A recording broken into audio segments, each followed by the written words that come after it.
Hello बच्चों, तो आज हम लोग स्टार्ट करने वाले हैं वेंटिलेशन। वेंटिलेशन क्या होता है?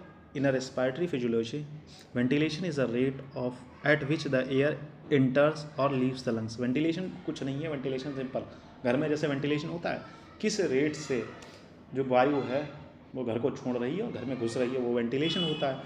यही चीज़ अगर हमारी लंग्स के रिलेशन में आ जाए तो उसे लंग्स के ventilation is a respiratory physiology of two mechanism, pulmonary ventilation और एल्वेओलर वेंटिलेशन। मतलब पल्मोनरी लेवल पर मतलब हम लोग सांस ले रहे हैं, ठीक है, सांस ले रहे हैं और छोड़ रहे हैं, ये हो गया पल्मोनरी वेंटिलेशन। एल्वेओलर वेंटिलेशन क्या होता है? खून से, मतलब हमारा जो ब्लड है, ब्लड से CO2 निकाल कर वहाँ O2 डालना, फिर वहाँ से फिर इसको कहते हैं एल्वेओलर वेंटिलेशन, ठीक है। सबसे पहले बात करेंगे pulmonary ventilation. Pulmonary ventilation is defined as the volume of air moving in and out of respiratory tracts in a given unit of time during the quiet breathing। मतलब सामान्य समय, मतलब सामान्य अवस्था में बैठे हुए हैं, उस समय कितनी सांस आप ले रहे हैं और छोड़ रहे हैं पूरा रेस्पिरेटरी ट्रैक्ट से, मतलब कितनी सांस अंदर ले रहे हैं, कितनी सांस बाहर ले रहे हैं एक गिवन टाइम। मतलब मान लो 1 मिनट में आप कितनी बार सांस ले रहे हैं, कितनी बार सांस छोड़ रहे हैं, 12 से 18 मिनट पर मिनट होता है, वही वेंटिलेशन हो गया नॉर्मल भाषा में। It is also called minute ventilation और रेस्पिरेटरी मिनट वॉल्यूम, ठीक है। 1 मिनट में आपने कितनी सांस ली, वॉल्यूम में निकाला जाता है ना, इतना ml लेना है, इतना ml नहीं लेना है, ठीक है। इसे मिनट वेंटिलेशन भी कहते हैं या रेस्पिरेटरी मिनट वॉल्यूम भी कहते हैं, क्योंकि 1 मिनट में कितनी वॉल्यूम आपने सांस ली, ठीक है।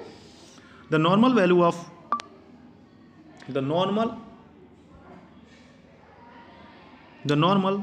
Of pulmonary ventilation is 6 litre पर मिनट।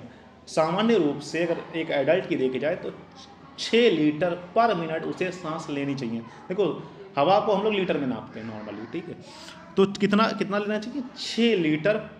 6 लीटर उसे ऑक्सीजन और कार्बन डाइऑक्साइड मतलब निष्कासन और ग्रहण करना चाहिए 6 लीटर पर मिनट 1 मिनट में। It can calculated by the formula tidal volume into respiratory rate. देखो 12 से 18 होता है, ठीक है, हम लोग सबसे पहला वाला मान लेते हैं 12।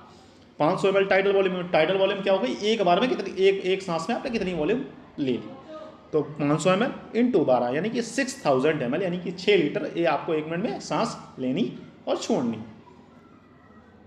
ठीक है। एल्वेओलर वेंटिलेशन की बात करें तो alveolar ventilation is the amount of air utilized for the gases exchange every minute, यानी कि वही मैंने कहा था कि हमारा खून कितना ऑक्सीजन ले लेता है और कितना कार्बन डाइऑक्साइड ब्लड में मतलब अल्वेलाई में छोड़ देता है, उसे हम लोग कहते हैं एल्वेओलर वेंटिलेशन सामान्य भाषा में, ठीक है। Normal value of एल्वेओलर ventilation is 4.2 litre पर मिनट। थोड़ी कम होगी क्योंकि आपने 6 लीटर सांस अंदर ली है, तो पूरी 6 लीटर यूटिलाइज नहीं हो जाएगी, कहीं ना कहीं थोड़े बहुत इधर उधर लॉस होता है, ठीक है। कितना लॉस हो रहा है? 1.8 लीटर का। 4.2 लीटर पर मिनट आपकी जाके एक्सचेंज होती है ब्लड के साथ, ठीक है। It can be calculated by formula. कैसे, कौन से फॉर्मूला से कैलकुलेट होती है? Alveolar ventilation is equal to tidal volume minus dead space, जितना डेड स्पेस होता है हमारी एल्वेओलाई में, इनटू रेस्पिरेटरी रेट, वही हो गया। तो 500 ml minus 150 ml multiplied by 12 per minute is equal to 4200 ml और 4.2 लीटर पर मिनट, ठीक है बच्चों। तो डेड स्पेस की बात करेंगे। Dead space it is defined as a part of the respiratory tracts where the gases exchange does not take place. ये वो पार्ट होता है जहां पर गैसेस एक्सचेंज टेक प्लेस नहीं करता। Air present in the dead space is called dead space air. कुछ हवा ऐसा होती है कहीं ना कहीं रुक जाती है, ठीक है, जहाँ से एक्सचेंज वगैरह नहीं होता है, तो उसे हम लोग डेड स्पेस एयर के नाम से मान लेते हैं। जैसे कोई भी अगर हम लोग काम कर रहे हैं, अब कभी कभी होता है ना, हम लोगों ने वेंटिलेशन फैन लगा दिया, तो कुछ ऐसी हवा रह जाएगी जो कमरे में रह जाएगी, उसे मान लेते हैं डेड स्पेस। जैसे कमरे में आपने पंखा लगाया वेंटिलेशन वाला, कुछ हवा आ रही है, कुछ हवा जा रही है, कुछ हवा जो तुम्हारी कमरे में रह गई है, ठीक है, उसे हम लोग डेड स्पेस कहते हैं। मतलब किसी ना एक कोने में रह गई, मतलब ना वो आ रही है ना वो जा रही है, कोने में पड़ी हुई है, ठीक है, उसे हम लोग डेड स्पेस एयर के नाम से जान लेते हैं, ठीक है। Volume of normal dead space is, मतलब अधिकतर, मतलब इतना है 6 लीटर में 150 ml, क्या ही पता लगेगा, ठीक है। तो 150 ml ऐसे पड़ी रहती है, उसका कोई काम नहीं। Dead space is of 2 type. Dead space को भी 2 भागों में विभाजित किया गया है। कौन कौन से? एनाटॉमिकल डेड स्पेस और physiological dead space. Anatomical dead space क्या होता है? Anatomical dead space extend from the nose to the terminal bronchioles. देखो, नोज से लेके टर्मिनल ब्रोंक्यूल्स तक जहां पर बिल्कुल एक्सचेंज नहीं हुए, उसे हम लोग dead space, anatomical dead space.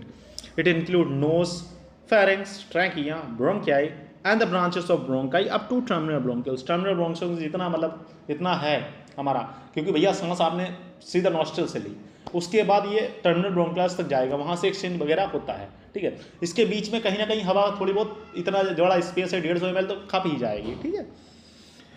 अब बात करते हैं physiological dead space. Physiological dead space के बारे में बात करेंगे तो फिजियोलॉजिकल डेड स्पेस की बात करेंगे तो physiological dead space include anatomical dead space plus 2 additional volumes. Additional volumes included physiological dead spaces are air in the alveoli which are non-functioning.